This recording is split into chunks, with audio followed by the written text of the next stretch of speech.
Hey, good day, folks. It's Tourism Tim Warren here, calling in with another episode of Transformative Travel in Baja, Mexico. My brother Kevin can't be here today, but I am honored to have on a longtime guest and advocate who's traveled not only with us in Baja, but what I'm excited about having Tony DiBona here today is that you and your wife are, I consider you highly traveled and all around the world as travel journalists and travel photographers and videographers.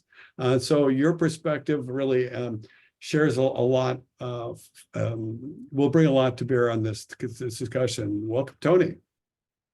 Yeah, thank you, Tim, for having me aboard and telling my story to all the people out there because it's something that you really don't want to miss. I tell you, it's really an exciting place to visit.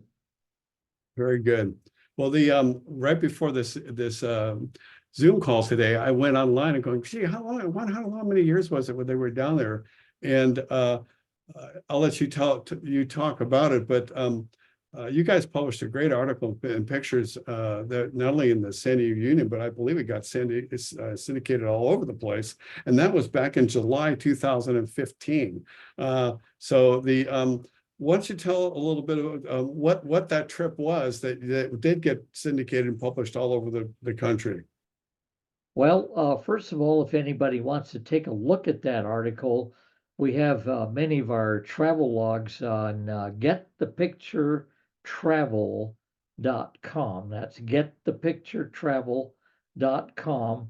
And you'll see all of our travels, including the one we did with Tim down in Baja there by Bahia de Los Angeles. Uh, First of all, the location of the place where we finally went with Tim and the group. We had a small group of people, and I'm assuming you have the small group still, Tim. Is that correct? Yeah, we do it by van load. We're still our capacity for the deluxe van that we drive down is 11 guests, and our capacity, we have a second van if we need to, but still, have the 8 yurts and are so double occupancy, 16 people total. Right. Yeah, that makes it a real cozy group. We love traveling with small groups because we get the benefit of touring the area and learning about it so much better than when you have 20, 25, 30 people around or even more in some of the cruises that we have taken. You really don't get all of that benefit like we did when we traveled down to Bahia de Los Angeles, and I forgot the name of the bay that we actually were camped at, which was right on the other side of the Bahia de Los Angeles. Every morning, we would just get in the boat that would come there to the beach and pick us up, and they would take us to Bahia de Los Angeles, and we would observe the whale sharks.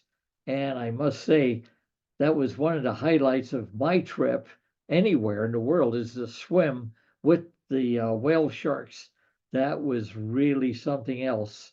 And to also take some videos as best as we could underwater there.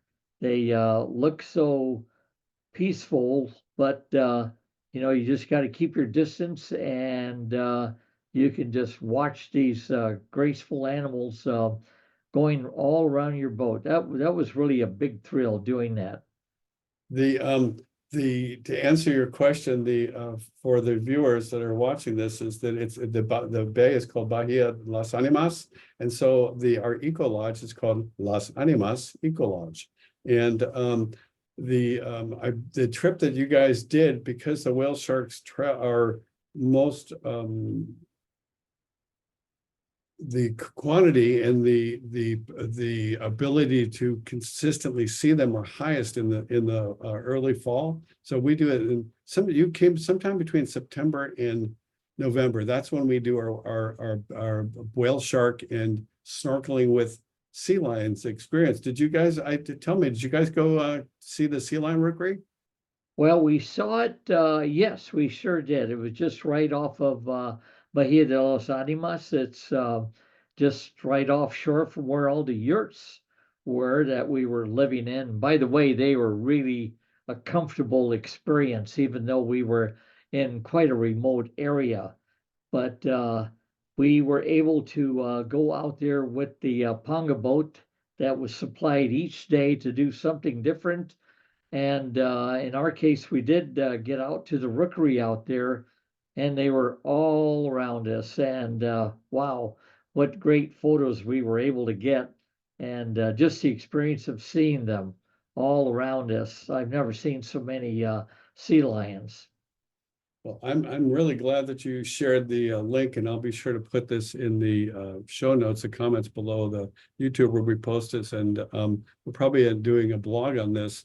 Is the get the picture travel.com. No, it's get the picture travel. Get the picture travel. Okay. Yeah, .com. we'll be sure to post that.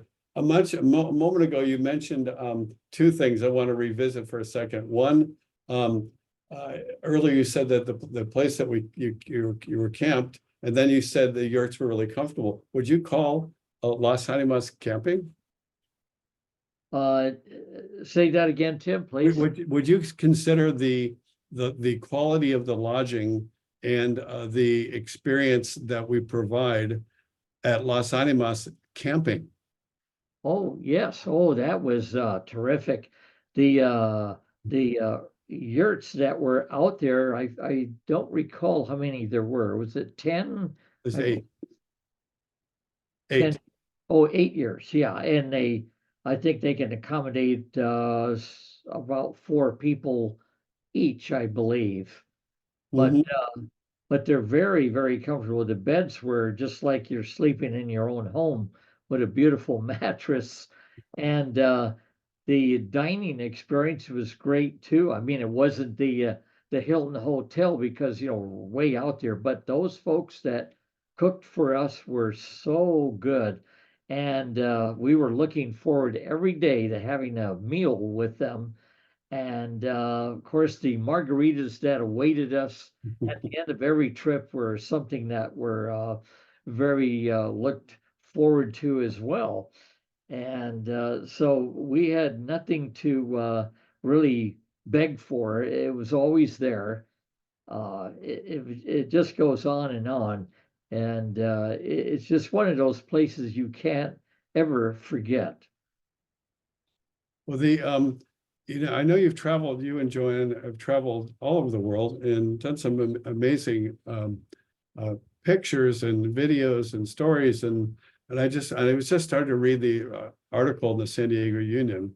And Joanne let it off in a way that it said, we had just been to the Galapagos. And so you guys were up for something different, something more natural, something more a bigger adventure. And then we started kind of correlating us and our experience and the remoteness and the unique animals and mountains and the oceans with the Galapagos.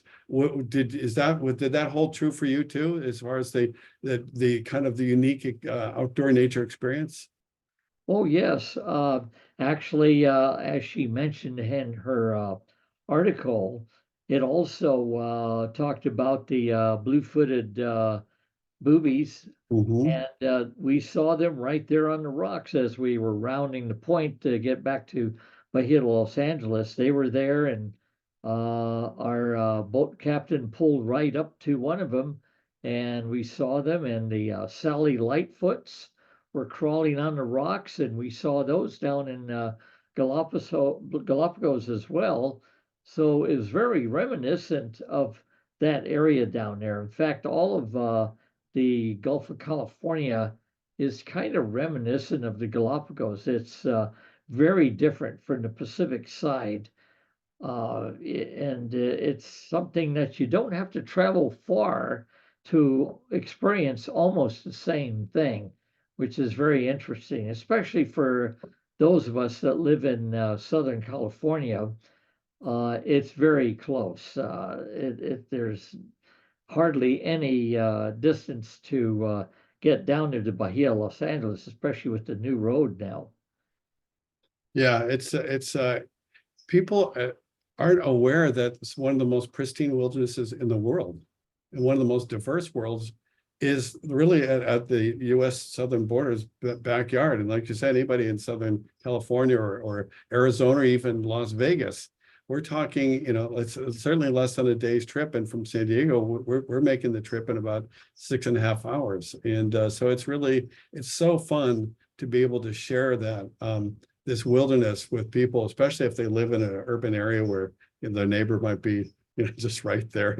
And speaking of that, what were your thoughts about the did you see any other out at the lodge? Did you see any other, is there any other cities out there, or what's your experience about the solitude that exists out there and the quiet? Well, I think you said it all, Tim. It is very quiet there, and you feel like you are a million miles away, and here you are only just a few hours from a big megalopolis like Las Vegas, Phoenix, or San Diego, which has 2 million people in there. Los Angeles, of course, that's a huge place. You go down there for a few hours of travel, and all of a sudden, you are immersed in one of the most epic places where you experience, as Tim says, as you said, Tim, the solitude, and yet it's very safe. We're always there with all you folks that support us, yeah, from the people that run the yurts, the boats, and the people that take us out to the waters where in our case, the whale sharks were, we felt very comfortable and safe. They always kept an eye out for us. And so there's no problem about safety at all. So yeah, it's really that unique experience as you expressed there about the uniqueness of being in a place where you don't hear anything, especially at night. And oh, I gotta mention, at night when Mhm. the skies are clear, you can see all of the celestial things you ever want to see, the planets, the constellations, the stars. I, for one, love to look at the planets and the stars. I can name quite a few of them. So when I saw more than I could see in San Diego, wow, that was really a joy and a treat for me. Yeah, it is truly an unexpected uh bonus for maybe some people have never seen dark skies like you'll find down there. I mean, there is no major city of, I think 50 miles would be, maybe no more, would be the closest light. So we don't have any of the light pollution. And yeah, on the Milky Way, and looking up there and seeing that glow that intense is always magical for me. Besides all the great stuff you've already shared, and it's awesome. Is there anything that showed up for you that was unexpected or beyond your expectations of your experience of the trip, or for you or for Joanne when you think about it? Well, I think just the camping part, being in a remote area like that, and there's no water there, so you have to be very careful about your water usage, but there was plenty of it to take care of our use. So that was kind of unique, for us because we had to really watch it. And they supplied us with water every day. And so that was something else. Just the camping experience. You're not in a Ritz hotel other than sleeping there. When you close your eyes for the evening, it's so nice and quiet, and the beds are so comfortable, and you just had a great meal, you had a great drink, and you had a great experience with all the people that were there with you. So everyone is sort of looking forward to that type of experience. So, and we share the stories, which is something we really didn't experience, say, on a cruise ship, for example, except maybe at dinner time, maybe with two people. But here you have, 10, 12 people all in the same mindset, Mm. talking about what they saw for the day. And maybe you missed it and you can do that too, whatever you missed that they may have mentioned. So it's kind of a complete experience in that sense. I'm so glad you brought that up, Tony. And and I think about transformative travel and the experience, and that especially down there, that the type of guests that go and that we attract, that are looking for that experience, we have the shared interests, shared values, so much shared that we all love. And to be able to get together with a small group of people and then have a shared experience together. And it's just many people have not only have come and traveled with us and left with new friends that they stay in touch with for years, and even travel on other trips, because they were meeting kindred souls on these trips. That's true. Yeah, we like you mentioned, we traveled there during the autumn months, and we never experienced the winter months, so it must be a little bit different of things that you might see, especially in the water, I'm sure. I wanted to clarify, speaking of water, we've come a long way since you and Joanna traveled with us. That's one of the things that Kevin is really good at in the team, is constantly looking for fine tuning things. We now have a desalinization plant on site, and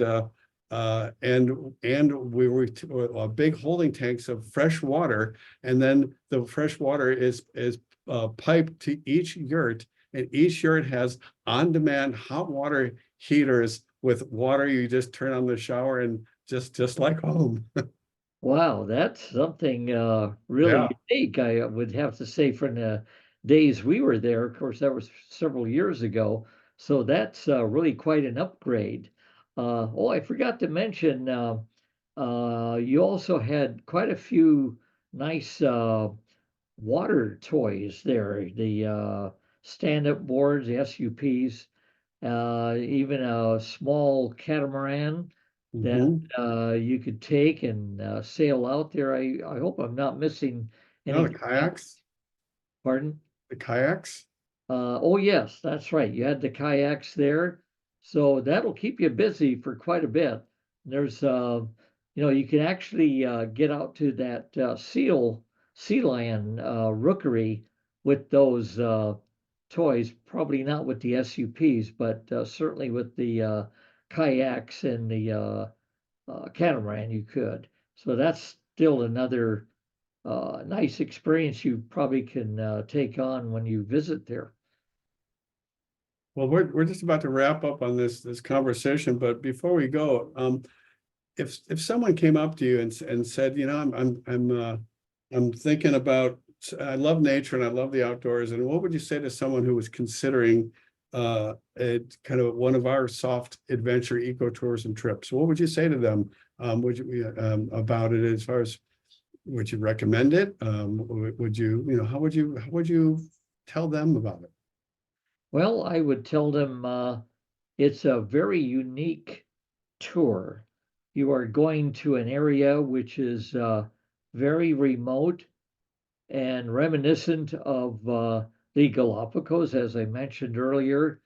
You'll see very interesting terrain as you drive down, um, and I, just a different type of experience being alone in a very remote area, which you don't experience, say, going anywhere else.